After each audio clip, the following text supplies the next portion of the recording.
Hello everyone. So I'm gonna go ahead and do a short little review.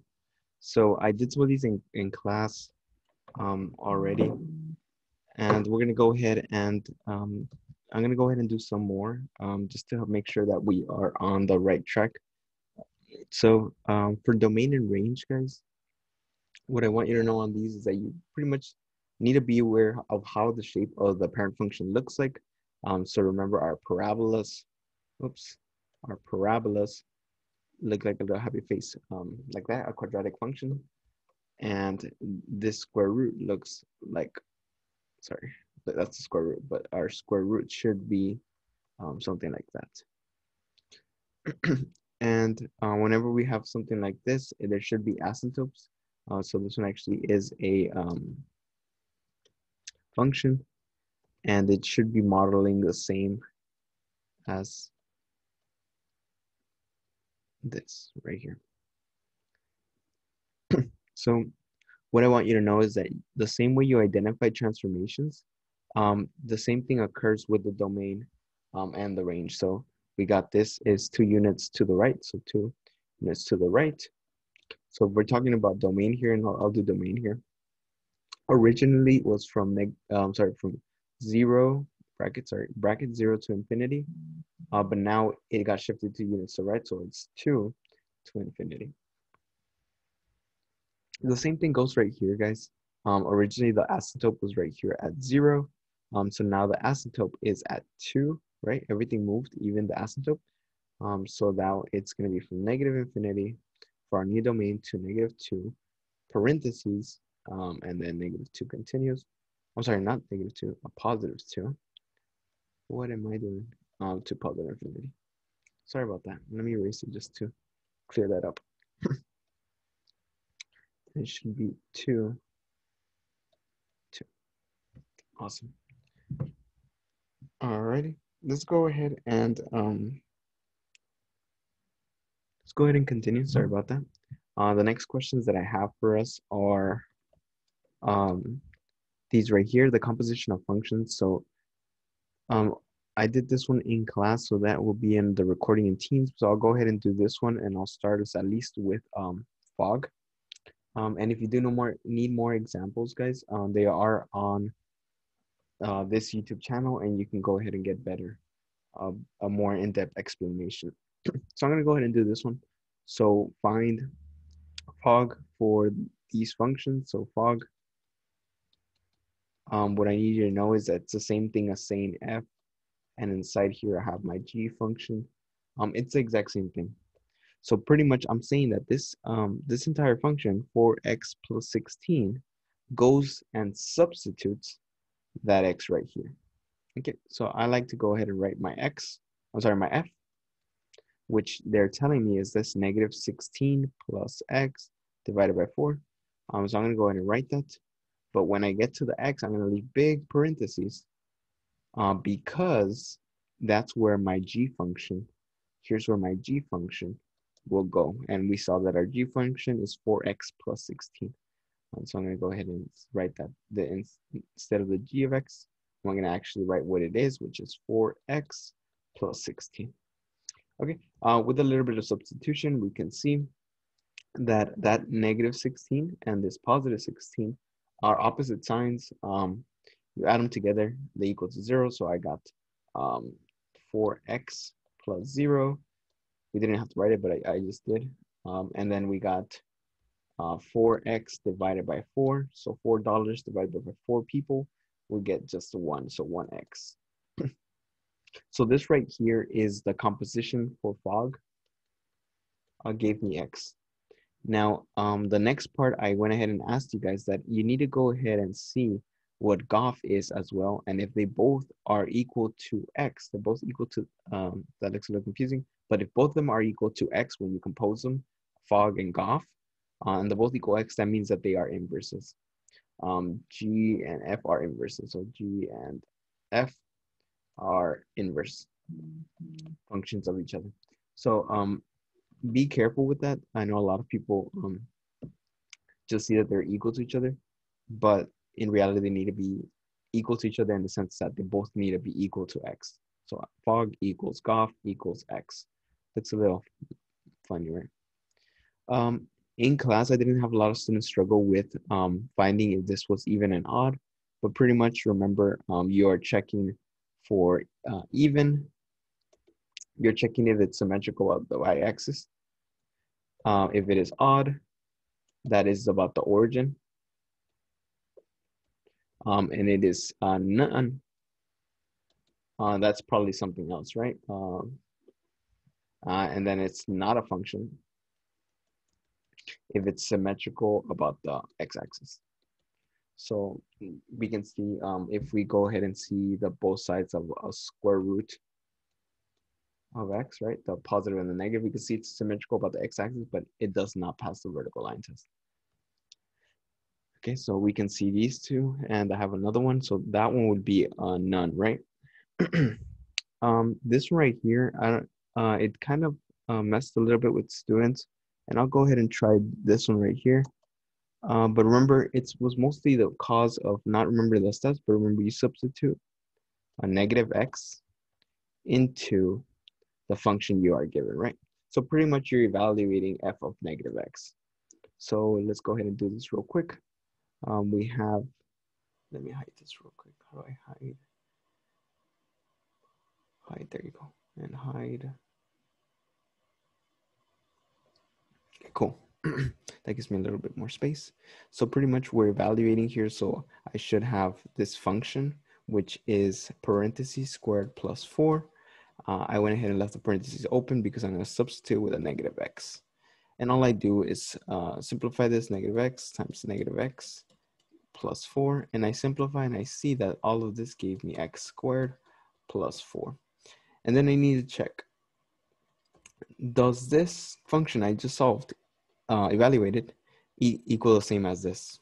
So some students like to write it. So this is my new function, right? This is my f of negative x, and my original f of x is what they gave me, x squared plus 4. So my question to you is, are they the same?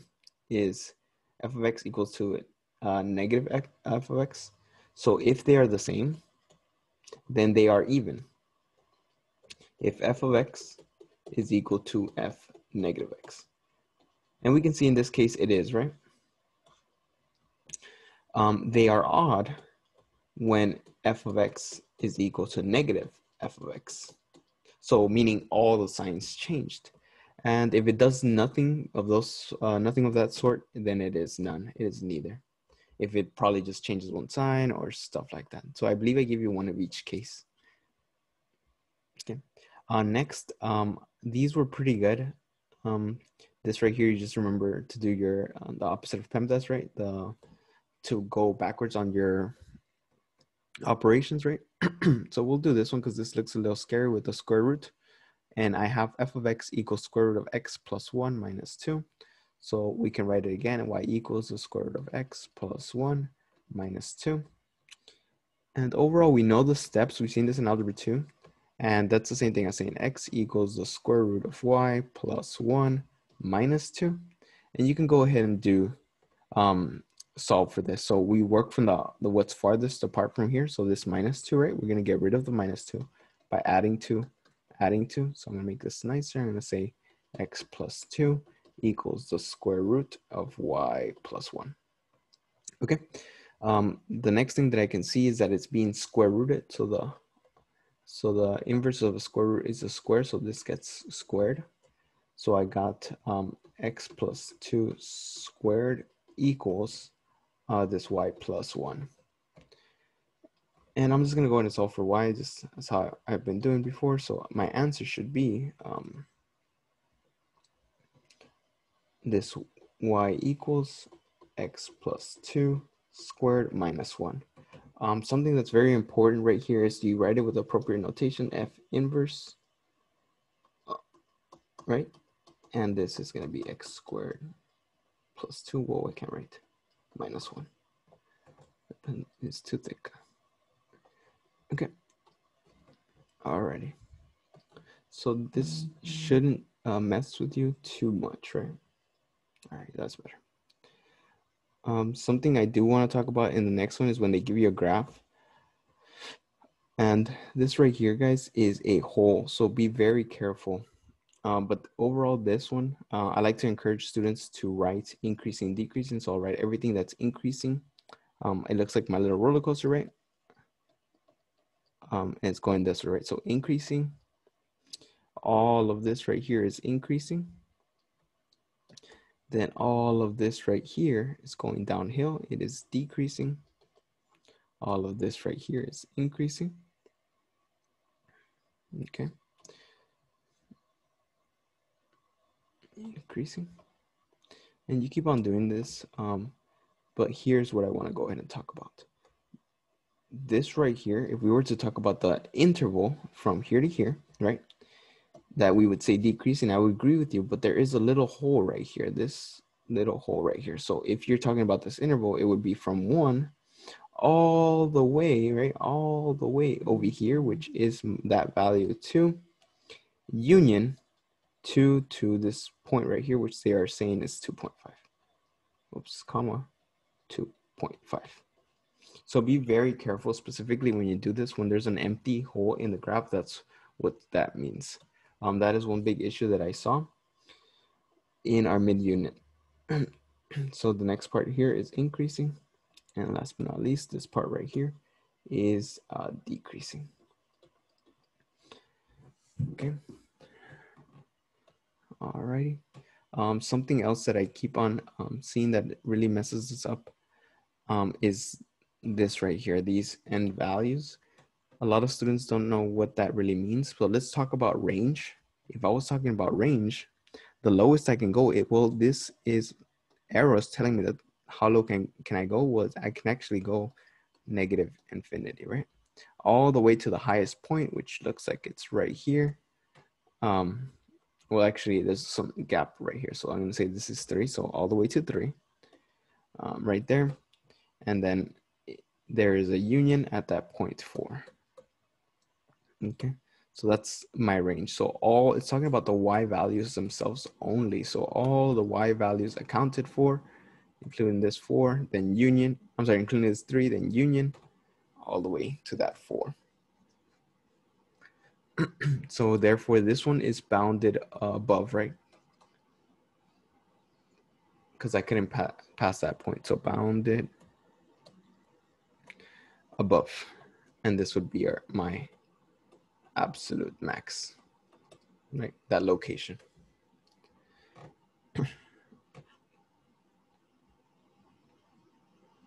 Okay. Identifying transformations and parent functions. So right here, these little bars right here are going to tell you the parent function. So my parent function is absolute value of x, which looks like a parabola, but it's actually linear on both sides, increasing. I'm sorry, approaching positive infinity, not increasing, but approaching positive infinity on the y value. But what we're going to go ahead and do is find out what is each little term going to do for us. So let me start off with A. So anything on the front, anything that's right here, that is a vertical. That is a vertical stretch by a factor of 2. This 3 right here, that right there is inside the parentheses, if you will, inside these parentheses of our template, that is a horizontal. It is a number, so it's gonna it is a number inside the parentheses. So I'm thinking in my head, oh, it's a stretch because multiplying, making it bigger, but actually, it's actually doing the opposite. So it's a compression by 1/3. It's doing the opposite of what we're thinking. Okay, we got this positive 5 right here, positive 5. That is also, everything here is horizontal. And it lies to you. So that 5 is going to be plus 5. I'm thinking it's going to make it go to the right, but it's actually making it go to the left. So it's going to be horizontal shift 5 units to the left. And last but not least, it's negative 3 is for my k. this is a vertical shift 2 units down. This one does not lie to me. Okay, so as we go through the unit, we're actually going to be doing pretty good sketches about these, especially with trigonometric functions. Okay, let's go ahead and do this one. This one looks nice. Okay, so what I want you to see is this right here. So let me get my mouse. Oops. And let me try to throw this way. There you go. It looks better. Okay, cool. So now this should let me sketch it better. Okay, the next thing that you should be able to do is draw pretty good sketches of these right here, especially when you're given a grid. I know it's a little difficult because not all of us have our grid notebook, but if you do, you can make pretty awesome sketches with this. So what I like to tell students is look at this right here first. These right here are your restrictions. Each restriction is tied up to a function. We have 3 parts, 3 categories, which I believe someone said in class. And I really like that, 3 categories, if you will. So some students like to make a number line and they put the restrictions. So I see the first restriction right here is -1, and it goes all the way to 2 for this function or this category. The next one says from 2 to 4. So from 2 to 4, like so. Okay. The next thing that I want you to do is you're going to go ahead and identify that this right here, this function exists inside this restriction, which is x plus 1. The next function, 1/2 x, is right over here between 1 and 2, right? Between 1 and 2. Not including 2 and 4. So between 2 and 4. Not including 2 and 4 because of they don't have the bar. And anything including 4 and bigger is just x. Okay, so let's go ahead and make a little table. Okay, but if you do know your parent functions, you could also do them as well. So the first one says that between -1, including -1, so I'm gonna make my little table for x plus 1. My x is my y's, -1, all the way to 2 is gonna behave like x plus 1. And all I have to do, guys, is substitute these points into here. So -1 plus 1, that is 0. 0 plus 1, that is 1. 1 plus 1 is 2. And 2 plus 1 is 3. So let's go ahead and plot that. These are my x and y points. So I'm going to go ahead and do them. Let's do them in green. Okay. So what's going on here?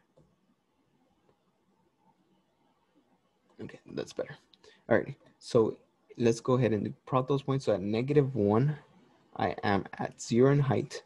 And since this little sign right here, this little Pac-Man has a bar, I'm going to go ahead and be able to put a solid dot there. The next one says 0, 1, 0, 1 in height, like so. Next one says 1 and 2, and 2 and 3. And we can see that the 2 is also included, so it obtains that solid dot. So we have something like that. All right, the next one says that between 2 and 4, it looks like 1/2 x. So I'm going to put my x's and y's. And the 2, 3, and 4. Alrighty, so I'm going to go ahead and substitute them. 2 times 1/2. So 2 divided by 2 is 1. 3 times 1/2 is 3/2. In a decimal, that is 1.5. Or you can do your long division. That also works. And 4 divided by 2 is 2. So I'm going to go ahead and plot these points. Keep in mind the endpoints, the 2 and the 4. The 2 and the 4 are going to be open because they are not included in this domain. So 2 and 1, 2 and 1 is going to be open. And see how that makes perfect sense? Because if this was a solid dot and this was a solid dot, you would no longer pass the vertical line test. So one of them has to be open. Okay. The next point says 3 and 1.5. So something like that. And 4 and 2. So 4 and 2. And that as well is going to be an open dot. Like so. Let me go ahead and click. Oops, see daisy. Got something like that. There you go. All right, last but not least, this one just says x. And my values will be any value that is bigger and equal to 4. So 4, 5, 6, and so on, right? To infinity and beyond. Confusion here. What if it's only x? Well, easy for you. It's going to be just the value itself. So when 4, you substitute it, 4 equals y. And that's pretty much what you're saying. So this will be 4, no matter what the x is, the y will be that as well.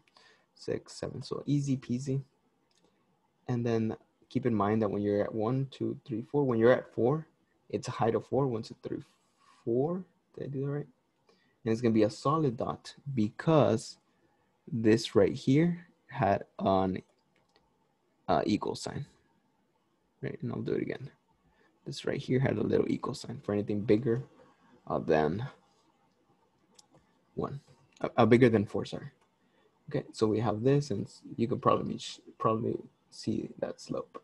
So I gave pretty good functions as in linears, which looks why they're all like little lines with even pattern. But keep in mind these functions can change, therefore changing their y values. They could be parabolas, square roots, cubics, exponential, or even logarithmic. Just keep in mind you do the exact same procedure. Okay, that's all that I have for you guys. Hopefully this helped, and I will see you guys tomorrow. As always, it's a pleasure. Take care.